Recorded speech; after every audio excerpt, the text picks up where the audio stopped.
Geek. Talking baseball every week. Because they're gleaming and they're geek. And welcome to Gleaming the Geek, presented by Black Stack Brewing. Get them for your holiday party. I'm John Bodas, the Twins Daily. With me here in Gleaming of the Athletic. Your holiday party. Cookie party. Christmas cookie party. Are you coming? Oh, sure. I haven't checked the list to see who's said yes or who said no. I'm going to warn you, it's going to be a little crowded. Well, maybe I'll stay home then. Cookie party. I don't need any more parties. I certainly don't need any more cookies.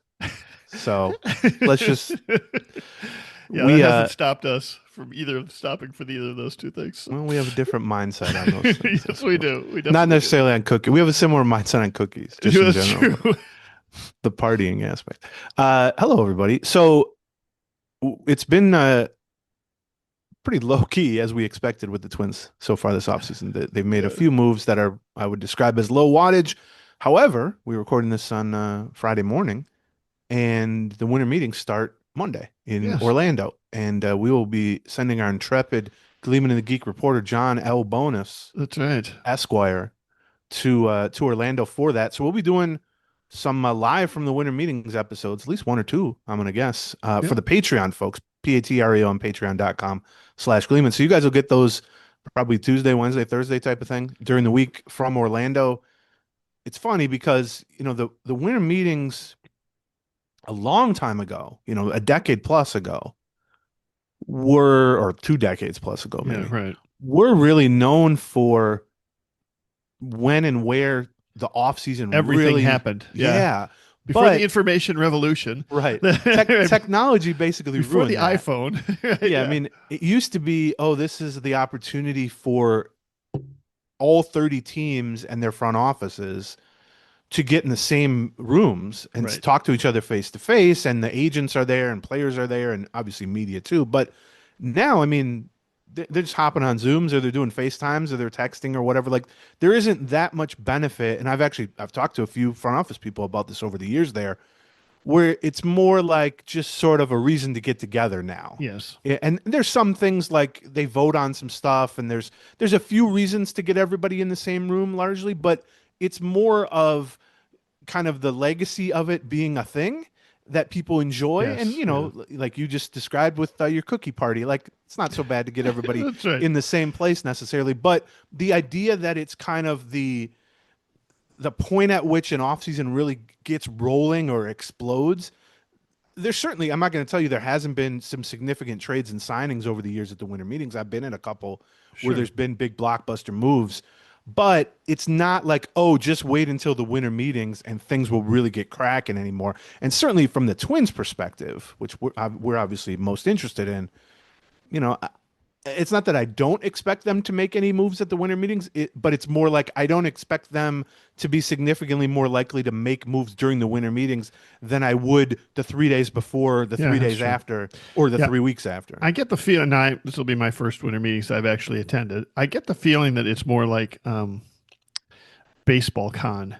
Yes. You know what I mean? Like it's now just become sort of the industry gathering place during the off season where, not just the teams show up, and not just the agents with their agents show up to market their free agent players, but like the bat makers show up, and the helmet makers show up, and people who want to have something with MLB Industries. Like, I feel like it's going to be sort of, I don't think there's going to be a lot of cosplay. I'm hoping there's not going to be a lot of cosplay.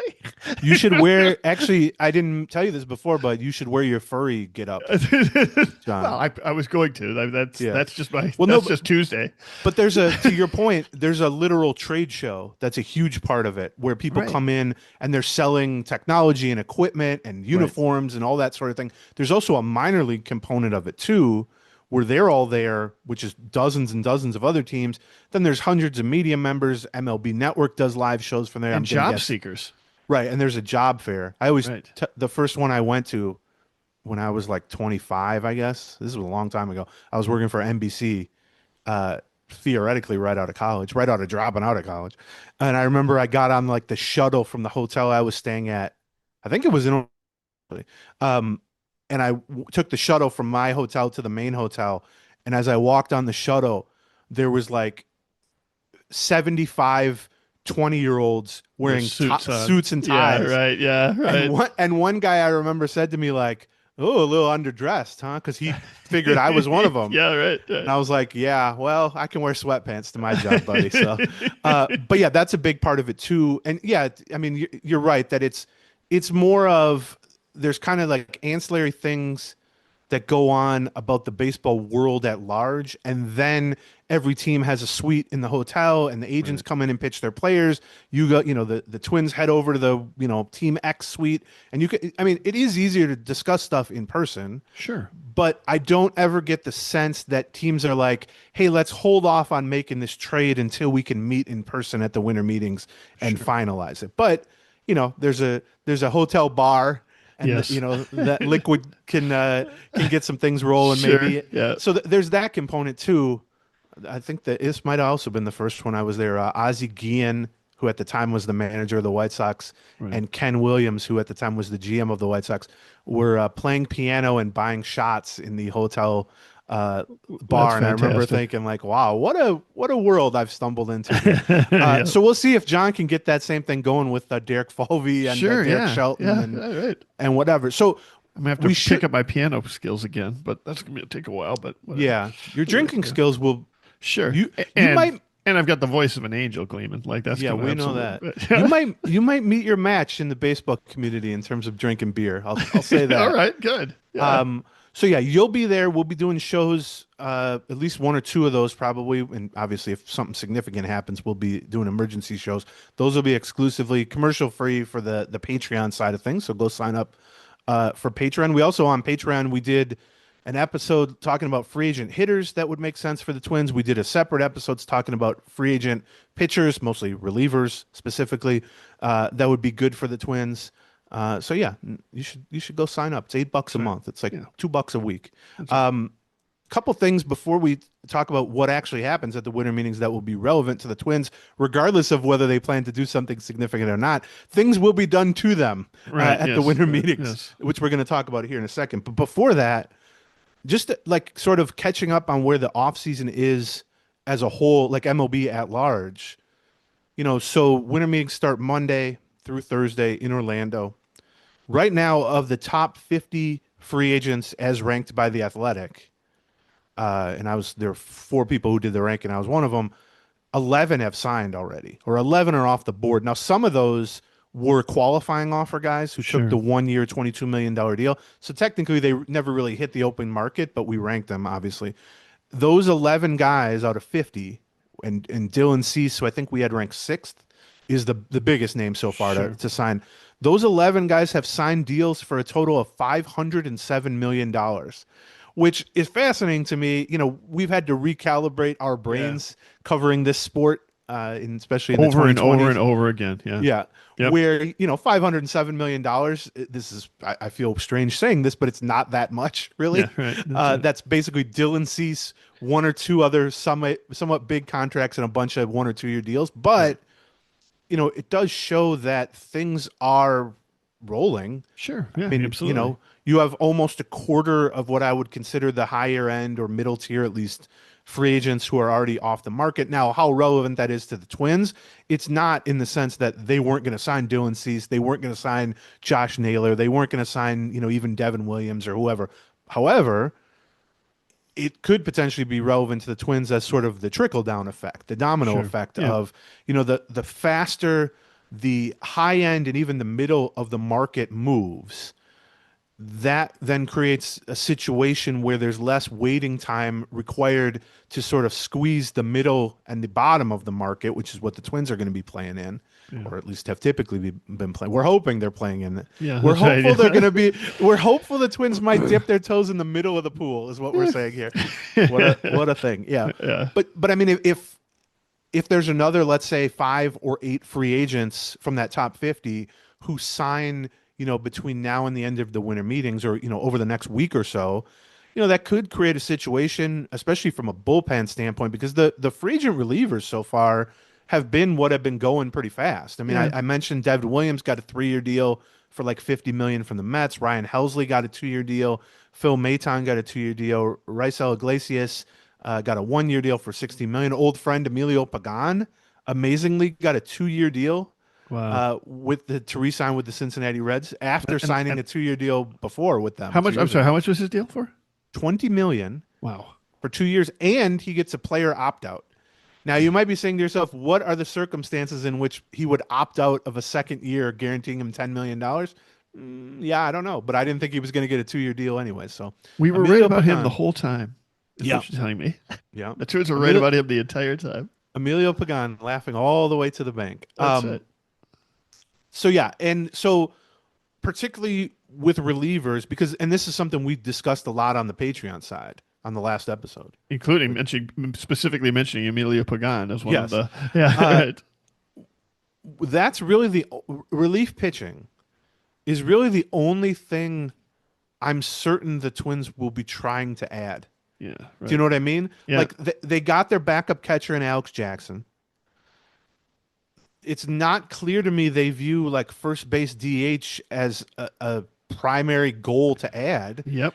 And we broke that down. I mean, you'll ask Falvey and Zoll more about that at the winter meetings, obviously. But when you were at the GM meetings asking him, I was sort of somewhat surprised that Falvey downplayed how much of a priority first base DH, just big bat was, and sort of hinted, or even more than hinted, that, we could just roll with Cody Clemens in that role, basically. Yes. And in fact, that with the first thing we asked about, what's your strategy for increasing offense? Do you have a clear strategy? The answer was something like, well, we expect everybody to play better. Yeah. It's a hell of a hope is not a strategy, but whatever. And so, you check the backup catcher box. You have Jackson replacing Christian Vasquez, obviously. They don't really, at the moment at least, barring trades of their best starters, they don't really need starting pitching. I mean, you can always add starting pitching, but they go 7, 8, 9 deep in starters at this point. And, if they're not going to add a big bat from the group that's always a relatively, deep pool of just sort of 30-something-year-old hitters who are willing to take 1-year deals, maybe a backup infielder they could add. But, I mean, relief pitching is clearly a massive need or a hole on the roster. But also it's the one thing that when Falvey has been asked about it, he has sort of said, oh, yeah, we need that. Whereas everything else that he could possibly be asked about, he's either given sort of a non-answer or he said, I don't know about that. Well, the question seems to be, at what level does he mean we need to go acquire that, right? And that's, I think, where you and I probably differ a little bit. I think you're thinking they're going to shoot a little higher than I think they're going to shoot. I don't think they're going to shoot high at all. I'm saying they should. Yeah. And however high you think they're going to shoot, I'm thinking it's going to be lower than that. They're aiming directly into the ground. The launch angle on their shot is, negative 18, right? They're trying to bunt for a base hit is what's going on there. Yeah, that's right. They're like a coach hitting ground balls before the game to the infielders. They're just hitting choppers. Right. Yeah, you're probably right about that. The reason it's what we always talk about on this show, what they could do, what they should do, what they would do. Yeah, right. And those are all very often 3 very different things. And I'm just of the opinion that they desperately need, assuming they care about their record next season, which, who knows? Yeah. They desperately need multiple late inning, high leverage relievers. And I'm not naive enough to think they were going to be in the market for Edwin Diaz or Devin Williams or even like Ryan Helsley or whoever, or even Emilio Pagan. I was going to say Emilio Pagan was not totally outside of the realm of possibility. 2 years, 20 million. He was. Yeah. Well, no, at that price it is, but I didn't think he'd be getting that. So my feeling on it was if you need 2 or 3 of those guys, relief pitching is the best thing to need multiple of because there's always a lot of them and they're not, crazy expensive relative to, high end players at other positions. But my feeling has been for $15 million, you can basically fix the bullpen. And I don't mean that you can get it back to the point where you had Duran and Jackson, Varland and Stewart and all that. That they can't get back to that point. But I just mean you can put out a competent bullpen that at least has 4 or 5 guys that you can give you, MLB caliber, middle relief, setup caliber, maybe even a closer. And my feeling has always been, you can get guys like that $5 million, 7 or 8 million. On the higher end, if you're looking for like a closer, a Kenley Jansen or something like that, maybe a 1 year, $10 million deal. And you add all that up, and that might be, if you need 2 guys, that might be 15 million. If you need 3 guys, that might be 20 something million, 22 million. Well, I mean, their payroll's 90 something million now, and adding 20 or 22 million to it, you're still in the 110 range at that point. But like you said, probably we need to lower expectations. You can never lower expectations. I'll take the under on 15 million, Mr. Green. Sadly, I agree. I might take the under on 12 million. I might take the under on 10 million. Yeah. We'll see. Well, we'll see. And then the other thing, to your point, we are coming up on the 3-year anniversary of the last time the Twins traded for or signed a player making more than $7 million. 3 calendar years. It's been 35 months. So 1 month from now, it was like mid-January when they did the Lopez trade and the Carlos Correa signing. It's been roughly 35 months, almost 3 calendar years.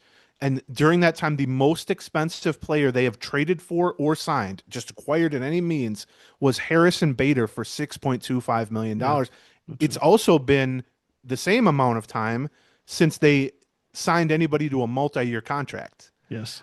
And so, we get all these questions about do you think they might try to extend Ryan Jeffers, or why don't they try to extend Joe Ryan instead of trading him? Or, do you think they might be able to go out and get this pitcher or whatever? It's like, well, yeah, I mean, those should be the type of things that a team in their situation would be talking about. And we can waste everyone's time talking about that stuff. And we can sit here and pound the table and say they ought to be looking to do that. But when it's been 3 years since you've signed or traded for anyone making more than $6 million, and you haven't given out a multi-year contract since Carlos Correa, 3 years ago, it's like, well, what reality do we want to, act like we're living in here? Right. And so that gets to the relief pitching thing, that gets to, bigger picture stuff like that. The last thing before we get into some, winter meetings preview-ish type stuff, it has now been 4 months since the Twins made an actual announcement with a press release about the limited partners joining the mix as new ownership. That was in early August. It has been 4 full months since that happened.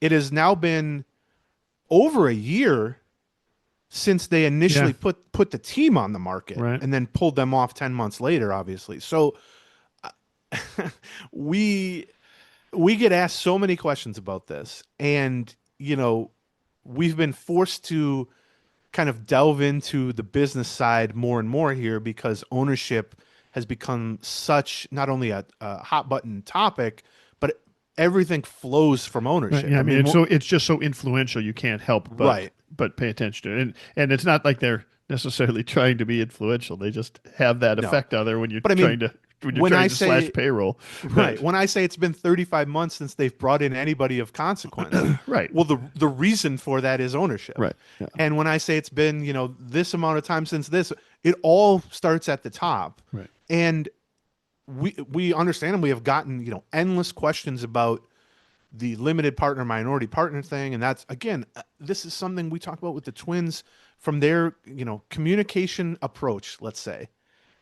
And in this case, what seems clear is, and we've touched on this before, but it seems clear that they sort of got into the red zone, let's say, of these negotiations to bring in new minority owners or limited partners, and decided to tell everyone about it. Right.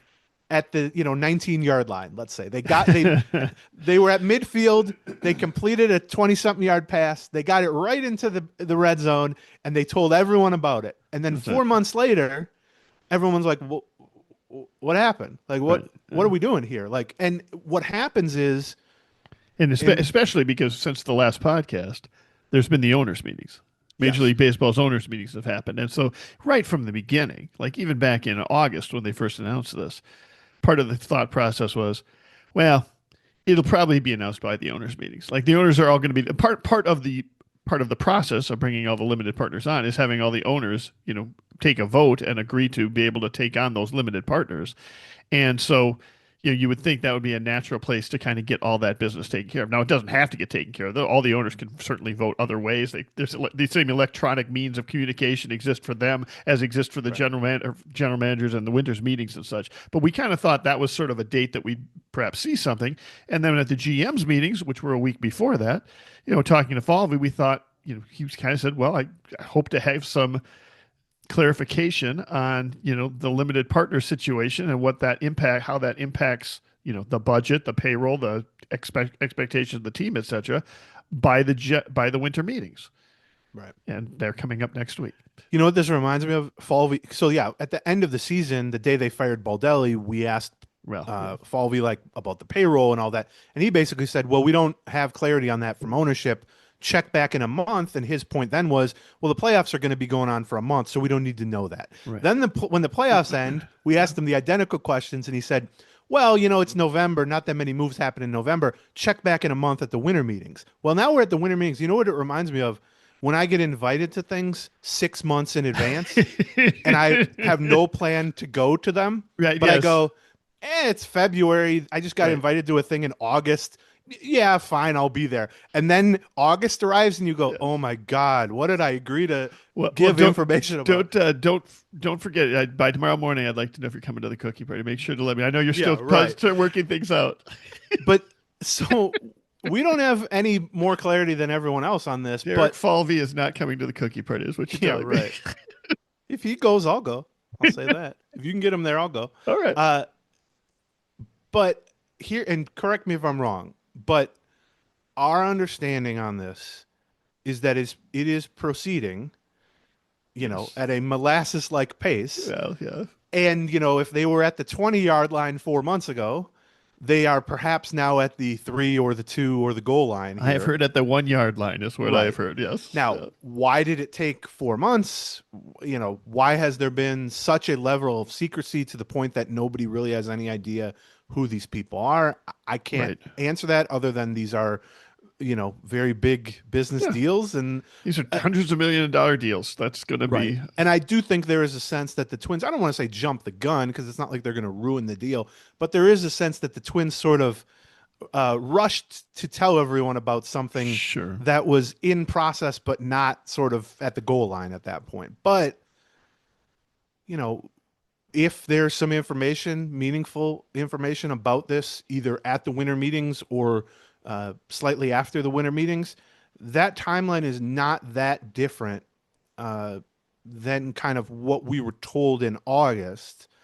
I think it's that people are surprised that it was just dark. Yeah, right. In the middle. Maybe. Do you know what I mean? Like they moved from the 20-yard line to the 1 yard line, and nobody saw any of the plays in between. Well, and I would say, the perception back in October. I mean, the discussion in October, like, hey, what are your expectations for the team, and what are our expectations for pass or for payroll, and all of that stuff being dependent a little bit on the limited partnership situation. To your point, we're at the winter meetings right now. We still don't have any idea, truly what the strategy or expectations are for this team, and to what extent that is reliant on knowing what the limited partners expectations are, or what their influence is, or how much they are paying down the debt, or whatever the impacts are on that. We are at the point where we're in the middle, right in the heart of the off season right now, and they don't necessarily have that stuff worked out just yet. We've gone past the point where it's hindering them. It's increasing the degree of difficulty on decision making. It's limiting their options. Now, we didn't expect the Twins to go out and sign free agents anyway, but it could impact just their overall approach. Two things on that, and then we'll move on from this. But one,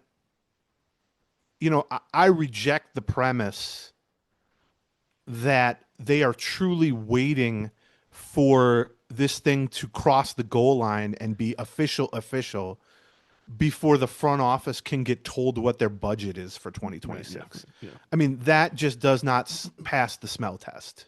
Yeah. And it shouldn't for anybody listening to that. And you would hope for the people who are trying to say that even as it's coming out of their mouths, they're even like, well, I hope people believe this. But this isn't a brand new thing. It's 4 months or more in the making. And yes, you do need to get pen to paper before you can start to put money from one account to another account Sure, and right. pay down the debt and move forward with that. But you do not need pen to paper to tell Derek Falvey and the front office whether their payroll is going to Here's be what we're closer thinking, right? to Yeah. 95 Yep. million or 140 million. And I reject the notion that they are truly in the dark on that. With that said, whether that's true or not, and whether they are just going to learn along with everyone else the day that all the paperwork officially gets signed and someone's going to text Derek Falvey with a number and he's going to go, Eureka, I know what I Yeah, have to right, spend. right. I mean, okay, that's Yeah. pretty fanciful, but let's go along with that because that's what they basically been trying to tell people. I really would caution people. See, I know I don't need to tell people to lower their expectations at this point, but I really would caution people from thinking that these new minority partners are going to come in, Right. whether it's next week, 2 weeks from now, end of the month, whatever, first of the year, even whatever it is. And all of a sudden, the Twins are going to have $60 million to go spend, and they're going to, Yeah. oh, what's left for us to go get? Let's go get, Kyle Tucker. Like, that ain't going to be it. I mean, Certainly the expectation within the Twins organization seems to be that the payroll is going to end up somewhere around, $100 million with Right. with most of that already spent. Like, 93 Right. of that, 95 of that already spent, right? And is there a possibility that with new limited partners in there and paying down some debt or one of the stuff that, there could be an increase over that? I mean, there might be some additional financial flexibility. I think that is probably if you're going to be kind about how this has been portrayed, I think that's the kindest way to portray it, which is, well, we're going to plan for the worst and we're going to plan on the worst. What we're hoping is that we'll get, some good news once the limited partners join thing, right? That's Yeah. why we don't really know what it is. But, you could also just tell us that you're planning for the worst. Right. So, I mean, I guess I would put it this way. Like, they're in a holding pattern in terms of either not being able to or not wanting to make, not even, I don't want to say significant moves, but like the moves that they think they can right. make. Yeah. But don't confuse that Reasonable for, moves. once that holding pattern is removed or Right. you're freed from that holding pattern, now there's going to be this explosive, Right. charge Yes. forward. It could be like they are literally waiting to sign a $5 million reliever until they get pen to paper on these deals. It doesn't necessarily mean Right. that there's going to be some big change in approach or philosophy or some big influx of, spending ability. It could be, hey, we're waiting to make our low wattage moves until we get this stuff finalized. I mean, I think that would probably be my assumption. But obviously, when you have the trade stuff, which we're going to get to momentarily, and you might be holding off on that too, because, those are not only significant from a payroll standpoint, but they're even more significant from a actual team competitiveness standpoint. Before we get into some stuff that will be happening, whether the Twins like it or not, at the winter meetings, let's talk about our first couple of sponsors, including our presenting sponsor, Blackstack. Blackstack Brewing, we've raved about them for years, and partly because now they are so accessible to everybody. You can find them in your local liquor store. They had a new distributor a while back, so you're gonna be able to find them in all of your local liquor stores, whether you're here in the Twin Cities or the rest of Minnesota or Wisconsin or North and South Dakota, Arizona, Washington, Florida. I would just suggest you take a look for them and consider them for your next holiday party, because I have served them at the cookie party that we are going to be having tomorrow night. I served them last year, and I can't tell you how many compliments I got on, like, what is this? This is like little, and I'm like, it's just their local 755 IPA. Like, that's not even one of their special IPAs that you can find. And they do have special IPAs that they have. They have a recent collaboration with Barrel Theory that you should be looking for at your local sticker. I think it's Local Drops. Their ballpark IPA that they served at the state fair, unbelievable. Probably the best hazy IPA I had this year. I think their Slopes Pilsner, though, which is a great beer to be having at a holiday party, is one of the top local pilsners in the market. And I've had people whose opinion I trust on beer, because I'm not that good at tasting pilsners and the differences between pilsners and lagers and such. But the people whose opinions I respect are like, yeah, that's one of the top ones in there. Absolutely. So anyway, what I would say is if you are looking for a beer to impress at your holiday party, consider Black Stag beer. Or and if you really want to be impressed yourself, check out their largest tap room in the state of Minnesota, which is on near 94 and 280. And if you're there, you can ask them, you can enjoy a beer on tap, and then you can take a 4-pack home with you. You just mentioned the code word Gleeman and the Geek, and you get $2 off of your favorite 4-pack from them. So Black Stack Brewing, you cannot go wrong with them at your next holiday party. Our next sponsor is Raycon, another longtime sponsor, and Raycon is wireless earbuds. Yeah. And we like them. I just gave a pair to my mom because she goes on these long walks. She likes to wear them. Yep. She'll listen to the podcast and then text me things from the podcast that we said. But they're great. And I know, John, you and Chrissy wear them when you go for your runs. Yeah, my daughter too. Adam, because the fit, the actual like in your ear fit is better than we've experienced with more expensive brands. And they have open ear design, and it sort of rotates, so it gives you more comfort. Super lightweight, so you can, you don't even feel like you have something in your ear. And then from well engineered. I mean, that's what it blows me away about. As somebody who just likes things that work and you don't have to think a lot about them, it's funny because you think they're just headphones, but they're not like wire headphones. They're wireless headphones and such. You've got to make sure that they connect, and you got to know when they're working and when they're not working, and all that stuff, or how to turn up the volume enough. All that stuff just works with Raycon. So yeah, and I like them because I'm sitting on my butt on my couch using them. I'm not going running using them. That's right. Long battery life. Super easy to connect, consistently connect. You're not on a call and they drop off or something like that, which I've experienced with some other brands. So yeah, Raycon, Raycon. And here's the deal for our listeners. The essential open earbuds are here for the holiday season. They make a great Christmas present, and they're selling fast. So Raycon audio products are up to 20% off this holiday season. Go to buyraycon.com/Gleeman Open. So it's not just Gleeman, it's Gleeman Open. GLEEMANOPEN, all one word, to save on Raycon audio products site-wide. Order by December 15th. Guarantees delivery by Christmas, because great gifts shouldn't show up late. Raycon earbuds. Yeah, buy Raycon, BUYRAYCON, buyraycon.com/Gleeman Open. Correct. Okay. I like the Gleeman Open. What would that be? I don't know. I don't know. A fried rice cooking competition. Who can sit on their couch the longest? That's right. The Gleeman Open. That's right. I like that. Okay. All right. Let's talk about some stuff from the winter meeting. So, like we said, the winter meetings start Monday morning in Orlando. John will be there reporting live from the scene. I wish we gave you like a handheld microphone that had one of those little flags on it that said Gleeman and the Geek. Yeah. So you could be like, that'd be good. Yeah. You could be like those weathermen standing out there in the middle of a hurricane or something like that, where it's like, yeah, I'm here from. Anyway, maybe next year we'll get from that the going. bar. I'm here. Yeah, right. I'm here. It's a little crazy. Dan Hayes has bought Jameson shots for everyone, but I'm gonna give it anyway. Not that he would ever buy shots, but he does drink Jameson. Little fact, little fiction. I like to blur them together. That's right. So Tuesday is the draft lottery, and that's only been going on since 2023. The Twins were the prime beneficiary of the first draft lottery, which I was there for. Where was that? Whatever. At one of the winter meetings 3 years ago.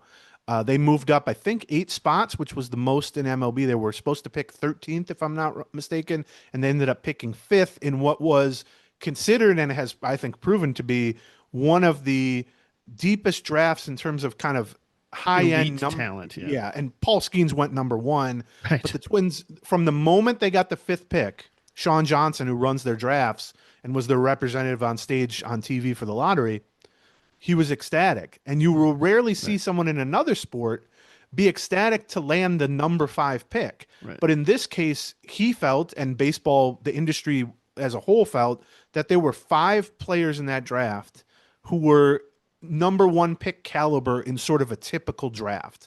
And, obviously Skeens was a special case, but the Twins ended up with Walker Jenkins with the number 5 pick, and now he's their best prospect, and he's reached AAA at 20 years old, and he's probably going to debut this upcoming summer at 21, and he's a consensus top 15, 20 prospect.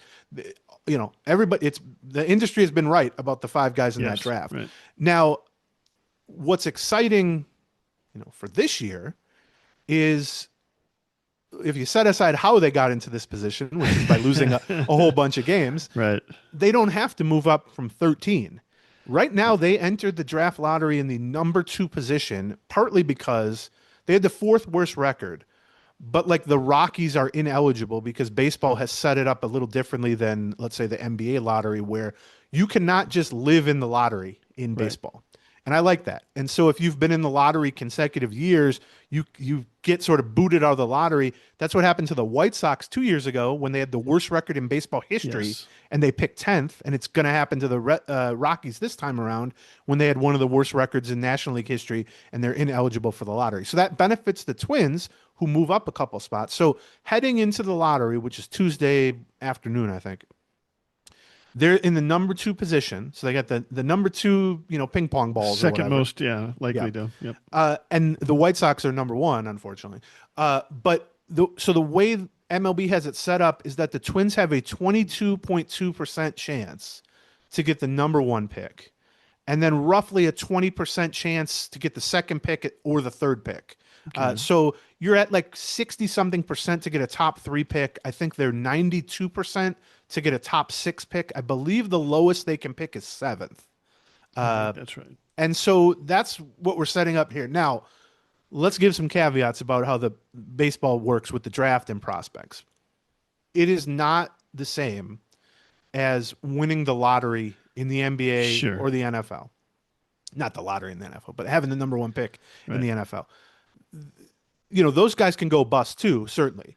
But there's a sense that both in terms of long-term upside, but also kind of immediate impact in those sports, that those guys are almost always assumed to be able to jump right in, boost a team, show star potential, et cetera, et cetera. Now, the baseball draft varies in terms of quality, just like any other draft. There are some years, like we said, 2023, where it's like, wow, this is a great draft class. There are some years, this past year, for instance, where it was like, nobody even knows who the number 1 pick is. It's kind of a crapshoot. I would say that from talking to some people in other front offices and also just reading up on this thing, knowing the Twins are going to have probably a top 5 pick, this is on the good side in terms of overall quality of this draft class, but not like overwhelmingly so like 2023. And there is a clear-cut number 1 pick, but he's not considered in the class of like Bryce Harper or Paul Skeens or Steven Strasburg, where it was like, well, anybody a year out knows that this guy's going to be the number 1 pick. But the clear-cut top guy on everybody's board is UCLA shortstop, I'm going to probably botch this name, but Rock Chalowski. Which it would be amusing. Oh my God, what a great name. Yeah, it's a good name. But also, I like the idea of the Twins firing Rocco Baldelli because the team was so bad, winning the lottery because of that bad record, and then drafting a guy named Rock Chalowski, Yeah, I might be saying that wrong, but I believe that's how you say his name. UCLA shortstop. From everything I've read and heard about him, he's the legit shortstop defensively, has 30 homer power, high batting average guy, controls the strike zone, pretty good athlete, all this stuff. Like kind of a high-end all-around player who's been a superstar already in college. I think he's played 2 years in college so far. It sounds like pretty much anybody who wins the lottery is going to have him as their default choice at number 1. Now, with that said, how the season goes for him, and especially for high school players, because the number 2 guy is a high school shortstop, and a high school guy can jump a college guy sometimes, just in terms of how they're perceived. But it would be, what I'm saying is, it would be a good year to win the lottery. There's never a bad time to win the lottery, but there are some years that are better than others, and I would say this is probably in the 75th percentile, maybe 80th percentile in terms of years to win the lottery. Obviously, any team could use a star shortstop, but in the Twins case specifically, being able to draft a high-end, potentially star-level player who's a two-way player who can step in at shortstop probably within a year or 2 after being drafted could change the outlook of the franchise in a lot of ways more than even like what they could get in return for Pablo Lopez in a trade, or Joe Ryan in a trade, or even Byron Buxton in a trade. Like, it might be comparable, but basically you're not going to get in any of those trades, if they end up trading any of those 3 guys that I mentioned. We'll talk about that in a little bit too. You're not going to get a prospect. You're not going to get a top 30 prospect, maybe. I mean, Yeah, I mean, maybe you're not you going do. to right. You're not going to get a prospect who would have been the number one pick in that year's draft. Right. I mean, that's just not going to happen. First of all, those guys are few and far between, but you're just not going to get that. Now, is the overall prospect package comparable if you get 3 prospects versus him? But what I'm saying is, like, for the amount of attention, and we're guilty of this too, obviously, paid to trade speculation and what could they get for this guy? There's going to be, a 3-minute period on Tuesday in a ballroom in Orlando, Florida, where John will be there, where such a massive impact on the franchise is just going to be luck of the draw at that point. It's just going to be a random, event that they have 22% chance of. And, even getting second, third pick would be significant. You're going to be able to add a guy who, if not your best prospect, would probably be your number 2 or number 3 prospect. It's significant. And so that's a big event. And so we'll talk about it, obviously, probably Wednesday morning, the next morning, or even that Tuesday night. We'll see how John's doing with those Jameson shots. But well, the other thing to know about this is that, so if you're doing the math on this, as I was doing in my head, is like, there's a better chance they fall in the draft than they gain in the draft, right? Like that's just the nature. Well, yeah, of they can only move up 2, one, right? That's right, exactly, right.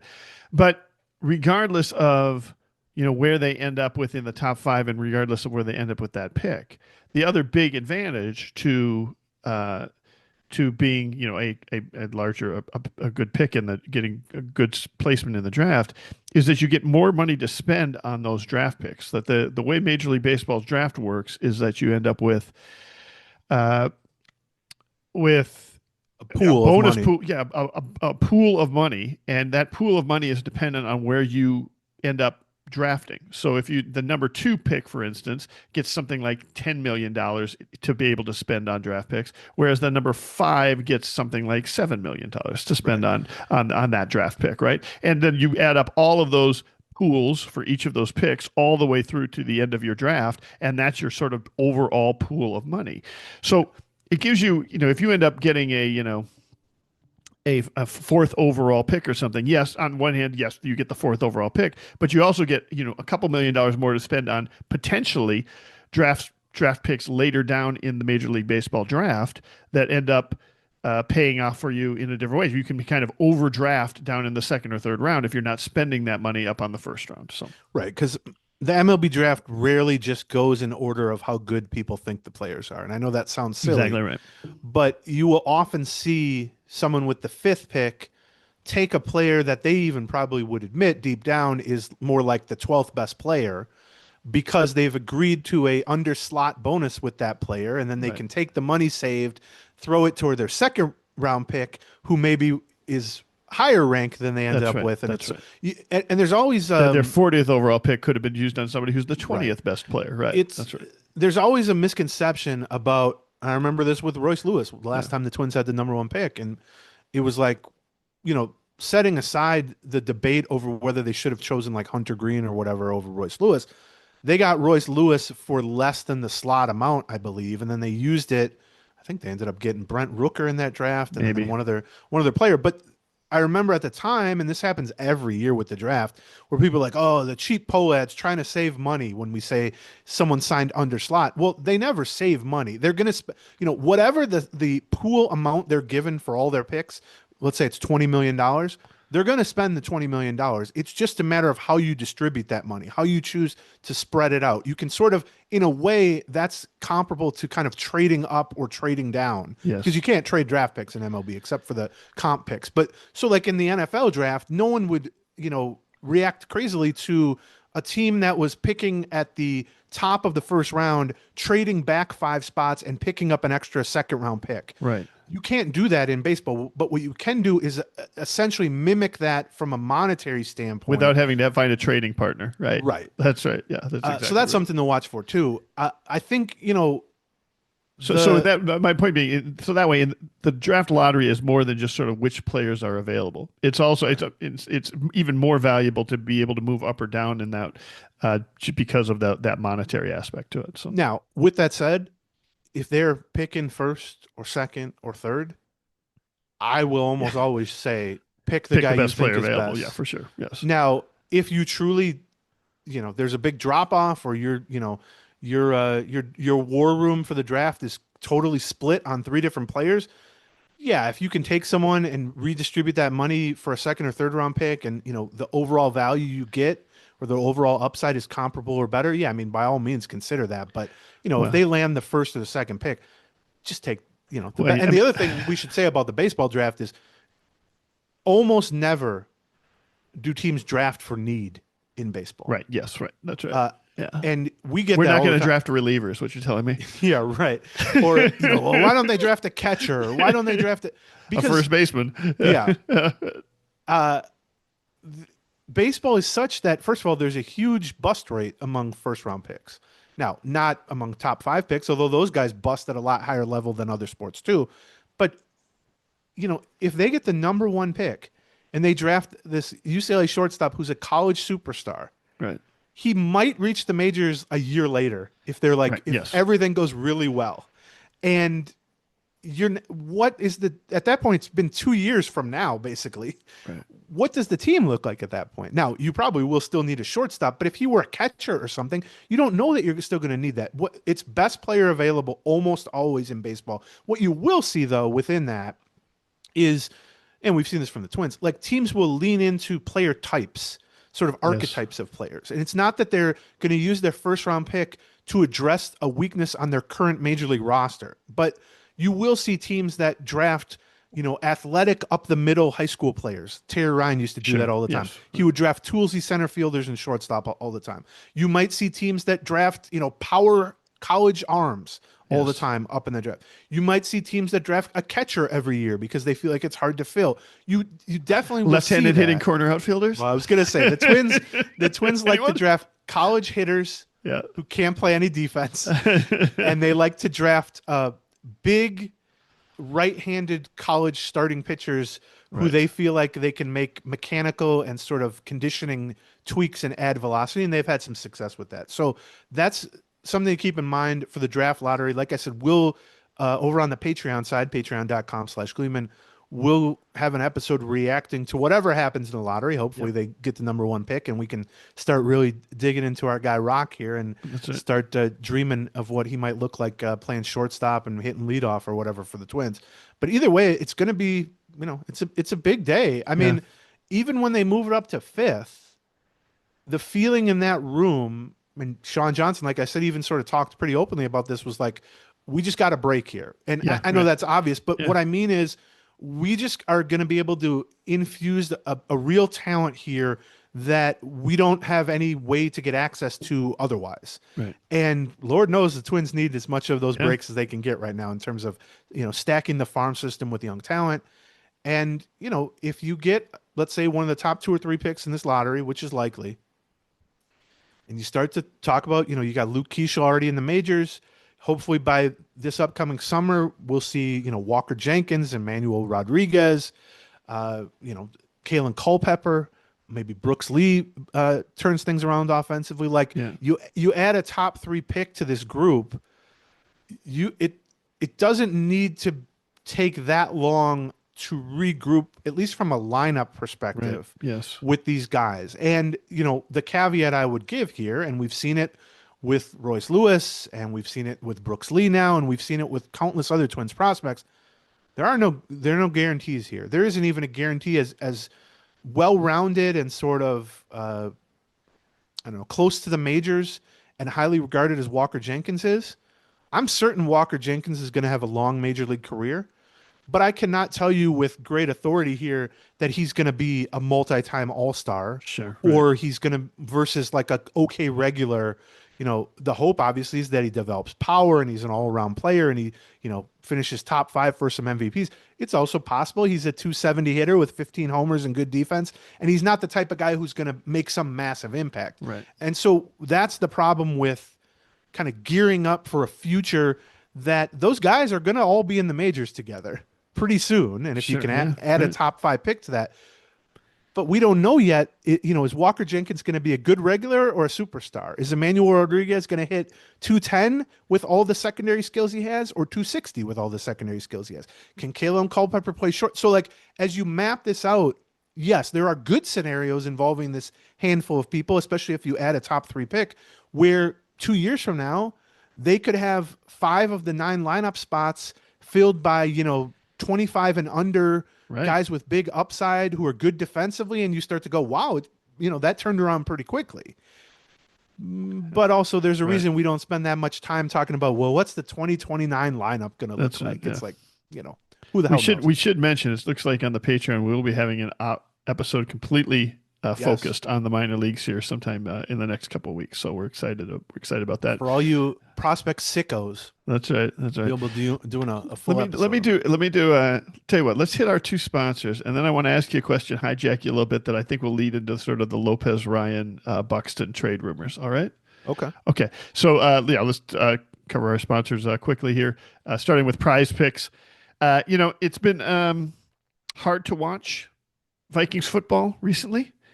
What makes it easier is choosing the under, or no, I'm sorry, playing Prize Picks a little bit, because as my expectations go down for this team, as the rest of the nation sort of gradually figures out that this team isn't performing as well as they should, I can take a look at a various number of their players and say, he's not going to pass for that many yards. Yeah, you just go less than on whatever the quarterback number is. That's right. Less than or more than the quarterback number is going to be. I would suggest less than. Like I would I would caution you that direction, or even the running back number, or even the receiving number, or the receiving yards number, or whatever. It's been good to be right, which is, I think, part of their motto at Prize Picks. And right now you're in the middle of the craziest sports season of the year. I mean, this is one of the craziest sports months of the year. You've got the football stuff going on. You've still got a little bit of some of the more interesting NCAA football games going on. You've got the NBA going on. You've got the NHL going on. All of that is on Prize Picks, and so you just go out to Prize Picks. You pick your players. You build a lineup. You decide how much you're going to put on those players, and it's a good way to get past when your fantasy team, like Aaron Gleeman, has been struggling all year. We play each other this week. I know, and you're going to beat me because I got 6 guys on a bye. It's driving me crazy. So yeah, the way Prize Picks works, for instance, they'll say, Justin Jefferson is a player you can put in your lineup. Yes. And they'll post, it'll say something like, 65.5 yards receiving. And all you have to do, less than or more than. Or half a touchdown. Yeah, or whatever it is. You build a lineup with those picks on Prize Picks, and we have a deal for our listeners. Yeah, so you can download the Prize Picks app today and use code Gleeman, and you're going to get $50 in lineups after you play your first $5 lineup. So you just play one $5 lineup, and you immediately get $50 more to play with. That's code Gleeman to get $50 in lineups after you play your first $5 lineups. Prize Picks. It's good to be right, even when your team is bad. So our next sponsor is another longtime sponsor, Harry's Razors. Yes. And we always talk about Harry's sort of revolutionized the razors world, shaving world here, by kind of cutting out the middleman, and then also making it so that if you have used a razor for a while and it's dull, or it's nicking you, or you just need a new one, I speak from experience and say have been times where I'm like, I need a new razor, but also I don't want to go to the store and ask some annoyed person to open up, a whole container for me and get one out and all that. Harry's has fixed that. A couple clicks of a mouse, they'll send it right to your door. And because they've sort of streamlined the whole process, it can be a lower price point and as good, or I would argue even better product for sure that they can offer. And so they've been a sponsor for a long time. They will often send us their new offerings, like we have a new trial set or whatever, and I'm always impressed by it. Like, seriously, it always is so much fancier than I was shaving like for the first 30 something years of my life. I tell you, the person who appreciates Harry's razors the most in my family is Chrissy, because I did not understand for 20 years how much my face was scratching up her face, because I'd be like, sometimes I'd get a good shave, but not every day. And now every day there's a good shave, and that's because Harry's. It's one thing to pull off a shave once in a blue moon, and the other to have every day you have a great razor, and that's the way it works with Harry's. And for a limited time, I'm sorry. That's John just bragging that after how many years of marriage? That's right. She'll still let my face near her. They're still making out after 30 years of marriage or whatever. Good subtle brag there, buddy. I get it. Go. Yeah, for a limited time, our listeners can get the Harry's Plus trial set for only $10. You just go to harrys.com/Gleeman. And here's what you get in that set. You get the all new Harry's Plus razor. You get a refined 5-blade cartridge. You get 2 ounces of foaming shave gel, and then you get the travel case or the travel cover to protect your blades on the go. Just go to harrys.com/Gleeman. That's HARRYS. harrys.com/Gleeman to claim the offer. And after you purchase, they'll ask where you heard about them. Please support the show and tell them that Gleeman and the Geek sent you. Okay. All right. So here's the tangent I was going to give you that to maybe lead into to Ryan Lopez Buxton talk. And also play off of the talk we just had about draft picks and how much they can impact your things. We often get mailbag. We often do a mailbag in our Patreon where if you've got questions, you can ask them, and we'll spend almost the whole episode answering mailbag questions. Yeah. And one of the questions we get over and over and over again, and I like kind of revisiting it, is, hey, I want to buy a jersey. And I want it to be a good jersey that I can wear for several years and be proud of, whose jersey should I buy? And so my question was sort of, based on the last conversation we had, would Jenkins be in the top 5 of the ones that you would consider buying right now? Would he make that list? And how would it compare to Ryan, who we're not sure about how long he'll be around? Yeah, Lopez, we're not sure how long he's going to be around. Buxton. I would rent, not own on those jerseys, unfortunately. The problem with Jenkins is beyond like what we don't know about him as a player, we don't know what jersey number he'll be. We don't. Maybe we do know. Maybe he's got a number. I don't know. I haven't done enough research on it, but yeah, we don't know. Yeah, I would hesitate buying a jersey of a guy who's not even in the majors yet. But yeah, that's a good question. A Johan Santana retro jersey will always look yes, good. I know. Yeah. Right. You always safe going with the alum. Yeah, I'm trying to think who else. John's got a Bombo Rivera jersey that he'd sell you if you really want it. That's right.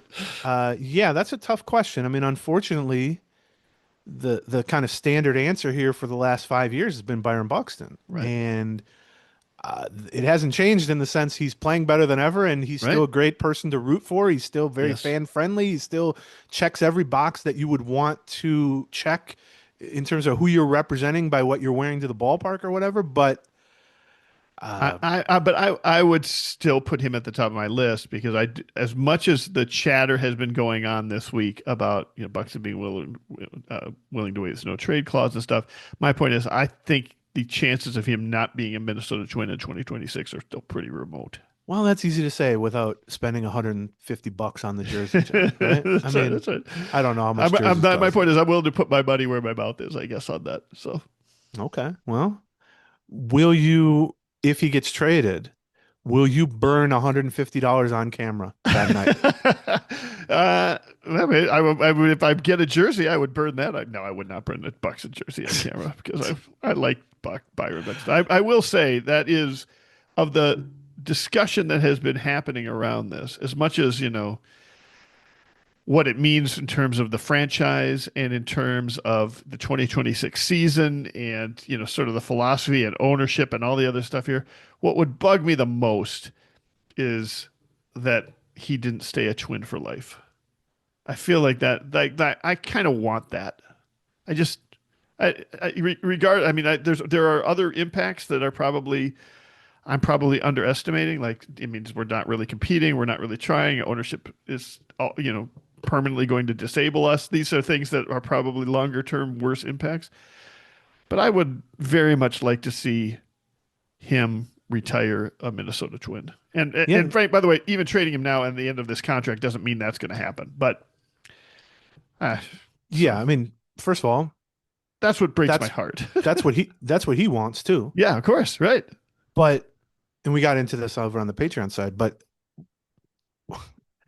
it's not, I would not blame him for waiving his no trade. Now, there's a difference between that, which like 3 weeks ago, Dan Hayes of The Athletic reported that Buxton's camp had told the Twins and was telling Dan, obviously, that if the Twins continue down the rebuild path by trading Joe Ryan, Pablo Lopez, Ryan Jeffers, etc., the few remaining good veterans that they have, that Buxton would potentially reconsider his loyalty to the what has been steadfast, Right. public, stated a million times in a million ways. Right. I have a no trade clause and I want to finish my career in Minnesota. I love Minnesota. My family loves Minnesota.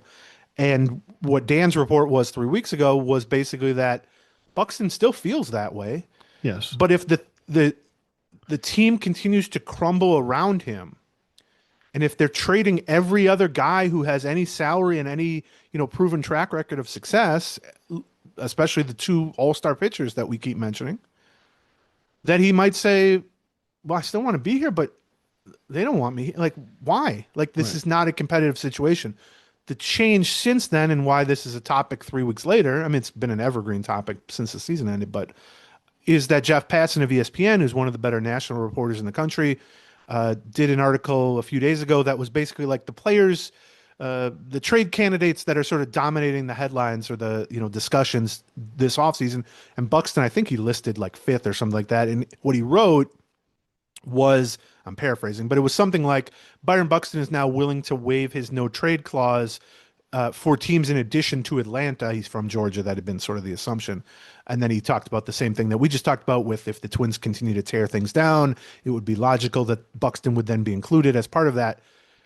It can be difficult to tell when a local story is reported on by Dan Hayes, and then a few weeks later, there's a sort of national version of the same story.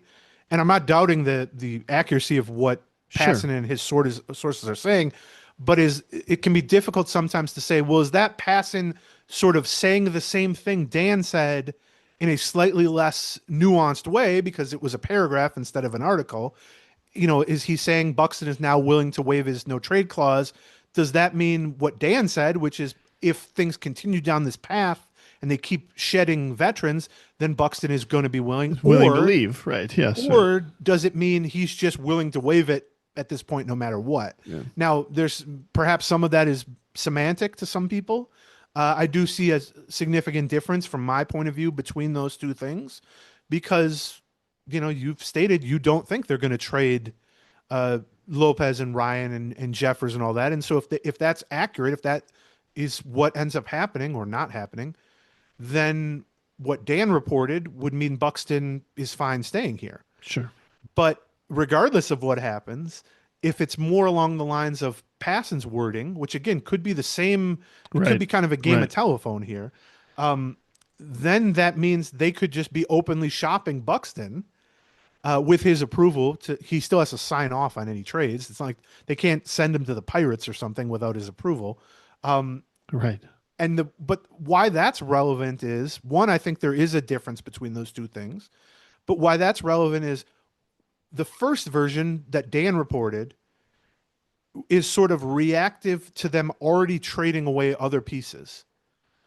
And to me, that would make sense, because if you gut this roster further, and it's already been gutted, what is the sense if you're Byron Buxton from being kind of the last man standing?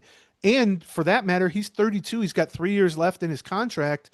Do you want to spend the rest of your prime and perhaps the rest of your career as sort of the big name on a $75 million roster that probably isn't going to be competitive for most or all of those 3 years? And the difference between that and what Passan is reporting is that Passan isn't putting any conditions on it. Right. And what could happen if it's more along the lines of what Passan is reporting, and let's say it's just, hey, Buxton has just reached the point. They've pushed the mismanagement of this team from the ownership level, the front office level, and the field level has pushed Byron Buxton, one of the best and most loyal players in the history of the Minnesota Twins, to the brink or to the breaking point where even he, who has spent years, every time someone puts a microphone in front of him and asks him about being traded, asks him about wanting to go to a different market, he has been so steadfast in saying, I love it here, I don't want to go anywhere.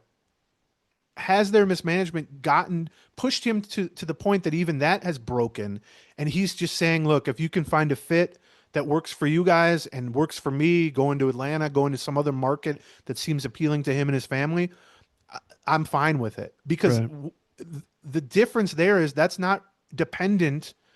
I guess it's two things. One, it's not dependent on also trading those other guys, but in my mind, it would probably lead to trading those other guys anyway. In other words, one version, that the Hayes reported version, is a reaction to trading those two other guys, whereas the Passan reported version could kick off what would then lead to trading those two other guys, if that makes sense. And, both of them, from our perspective, I know we're on the same page here. We've been talking about this, unfortunately, too long for, too much, but it sucks that they're even in a point where they've gotten to this, where Byron Buxton is having to question his loyalty to a team that he wants nothing more than to play on a competitive Twins team and retire with the Twins and, have his number up, whatever. Like, maybe a statue at Target Field at some point. Whatever. Yeah, right. Yeah, right. And I want, like you said, I want nothing more than to see that too. And it's terrible that it's gotten to that point. Now, with that said,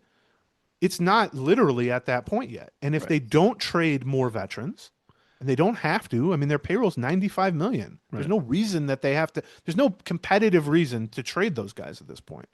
And so it's possible that they don't trade those guys and Buxton sticks around, and maybe this summer or next year, that wave of talent that we just talked about, the Walker Jenkins and Culpepper and maybe a draft pick, start to supplement a roster, and a 34, 35-year-old Buxton can be sort of the veteran voice to kind of bridge that gap, and maybe the Twins can get competitive by the end of the 3-year run that he still has left on his contract. But just from a bigger picture perspective, my hope is that nobody is blaming Byron Buxton for this at all.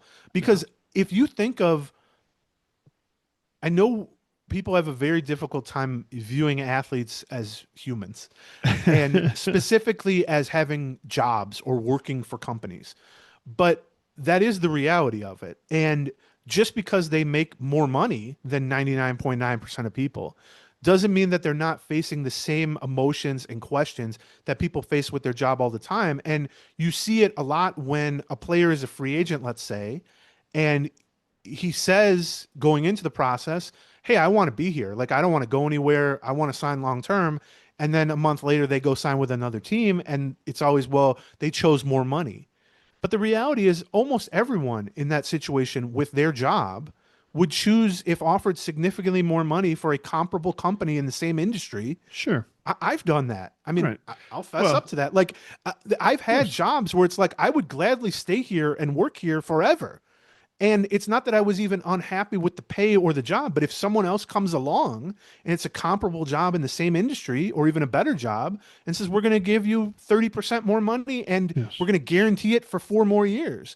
It's like, well, yeah, you leave. People have a real hard time with that. And I think it's similar now where it's like, oh, Buxton claims he's loyal, but he's willing to leave. It's like, he's willing to leave because the situation has gotten so bad. Or if it gets to that point, which is, it's not quite at that point. If it gets so bad, he's sitting there and it's like, why am I staying at a company? Why am I showing loyalty to a company that doesn't warrant that loyalty with their actions and their management? Well, it's similar. I mean, and frankly, if anybody who's been in a position where you hire, that even with, if you're offering more money, which, that is important. It's also important to give them, the new person, an idea that, you're going to be working with good people. We've got really competent management. This is just a good company to work for. And by the way, you're doing something that matters. Right. Where yes, exactly. In sports specifically, that is the difference between being on a competitive team and a non-competitive team. That's right. Where it's like you're playing kind of in the dark when you're on a non-competitive team. But players have pride. Yeah, of course. And it's not that they're unwilling to have bad seasons and stick around.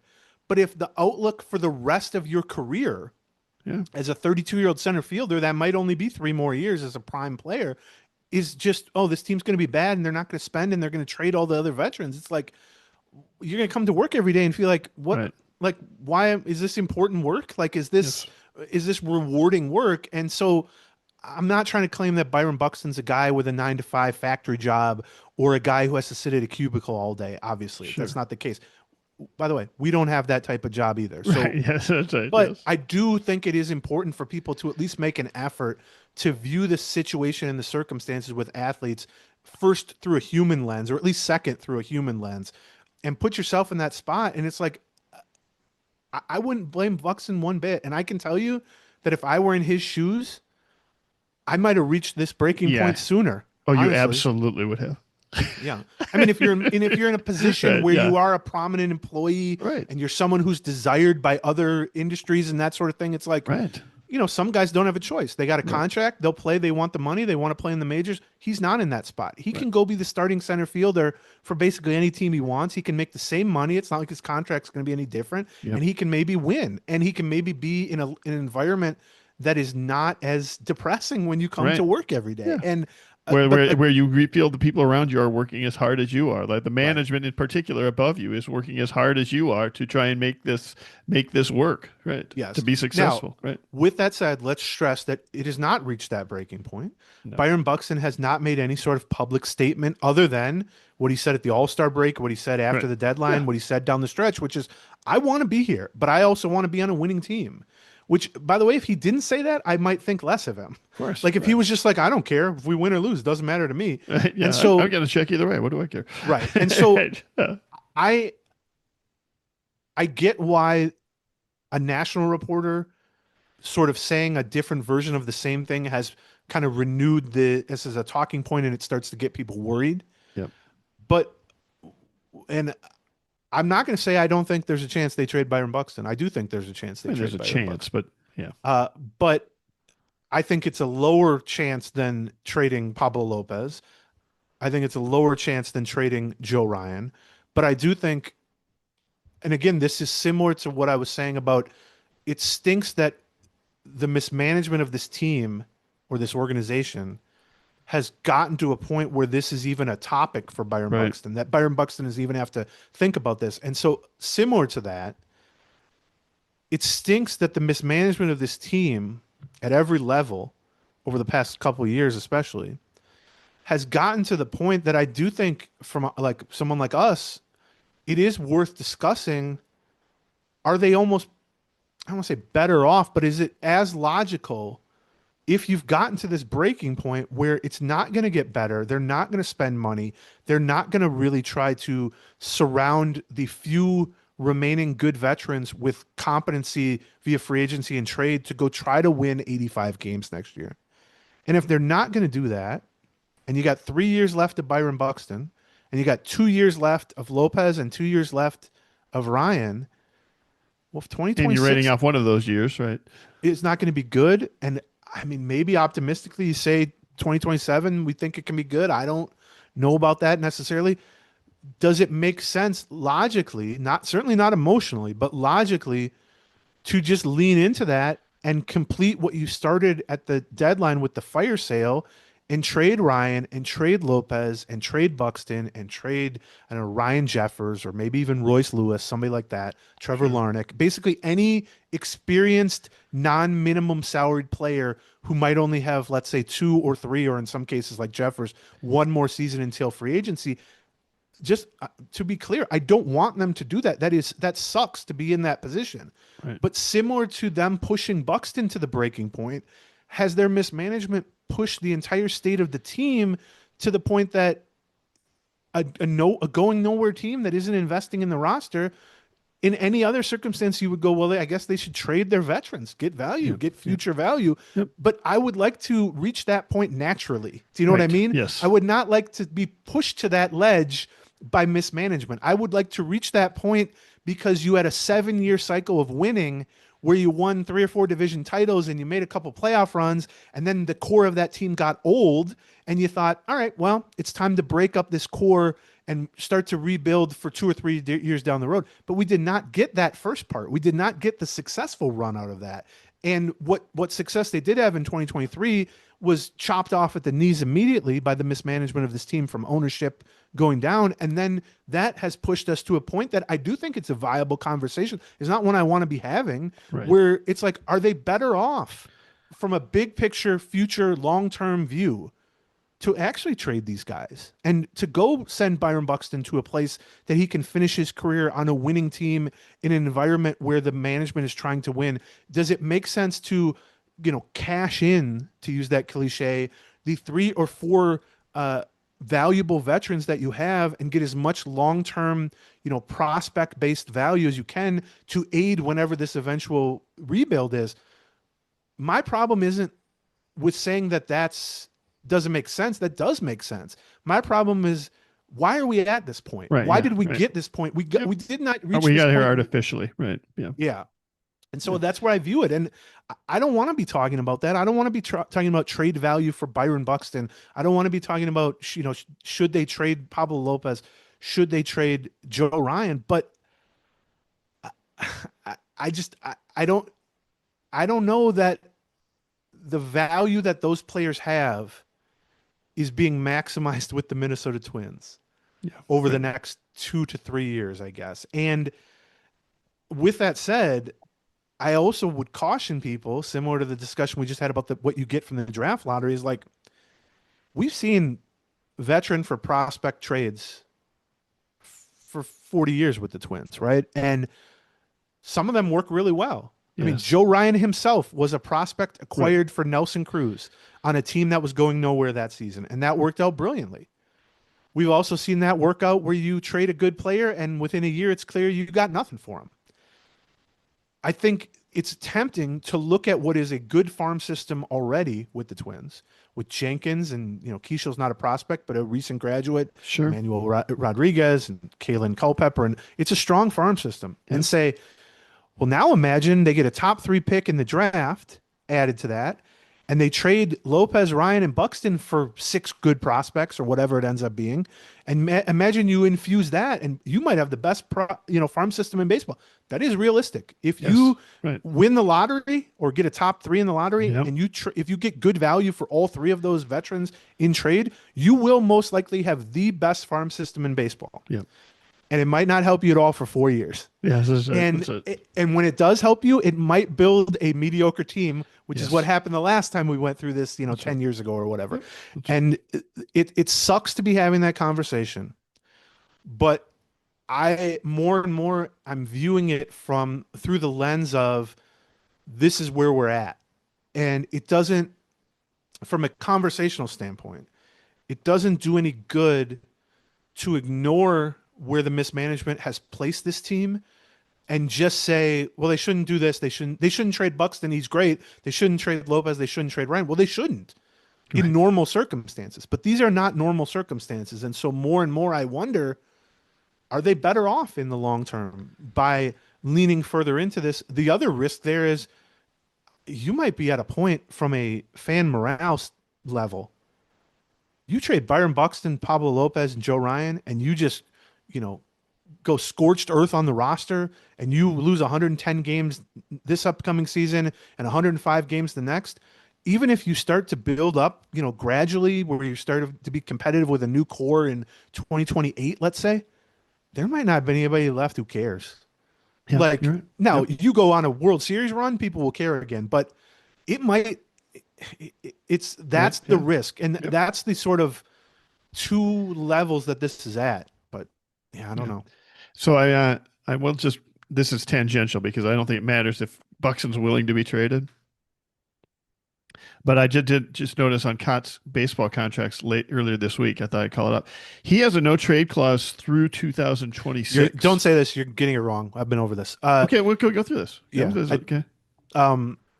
What you were going to say is that after 2026, it's only a 5-team no trade clause. Correct. It's irrelevant because if he's still on the Twins after 2026, he will be a 10-5 player who has the ability. Fantastic. Good to know. What that is doing, right? And the reason that's in the contract, right, is that if he were to be traded, the new team that would reset the 10-5 clock. 10-5 means, for people who don't know, 10 full seasons of service time in the majors, 5 of which consecutively are with the same team. And when you reach 10-5 status, you have the ability built in to block any trade anyway. So the no trade clause is irrelevant. Right. So you might say, well, why would that even be in the contract? Why go from a full no trade to a 5-team no trade if that exists only after you have 10-5 rights and it's irrelevant? The reason is, if they were to have traded Buxton last year, or they trade him now, the 5-team no trade would apply to the new team. So then he could block a trade there. But from the Twins standpoint, it's irrelevant. Good to know. We get a lot of questions because everybody goes and looks at Kotz and looks at the it's like, oh yeah, they could. Okay, well that's cool. Good to know. I'm glad you told me that. So yes, he has the ability to block a trade. Let's see. Is there anything else on that front? I mean, obviously, you're going to go to winter meetings. You're going to ask Falvey about this. You're going to ask Zoll about this. Right. You're going to talk to people from other markets, what they think, and maybe they've heard that Buxton is available. That's one other thing about the winter meetings that I suspect John will be quite good at acquiring the information. My question is, will he be quite as good as retaining and distributing to me the information? We'll see on that. Remembering the information. Like, yes. Somebody was talking last night at 2 a.m. about Buxton. What was that? Yeah, I mean, if you get there and you ask Falvey and Falvey says, yeah, he said he's going to waive his no trade, we're going to look to trade him.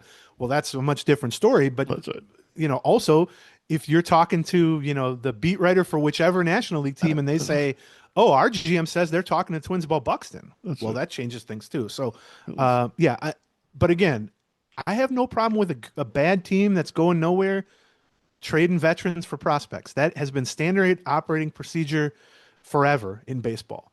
My issue is I would like to reach that point naturally, instead of sort of forced by mismanagement. But either way, how I'd like to reach that point is irrelevant if they have reached that point. And you do have to evaluate where your feet are now, where you are standing. Starting to see, in addition to the passing report about Buxton that got everybody going, we are also starting to see a lot of reporters from other markets. I saw one yesterday about the Mets. The Mets are interested in Joe Ryan. We saw the Red Sox are interested in Joe.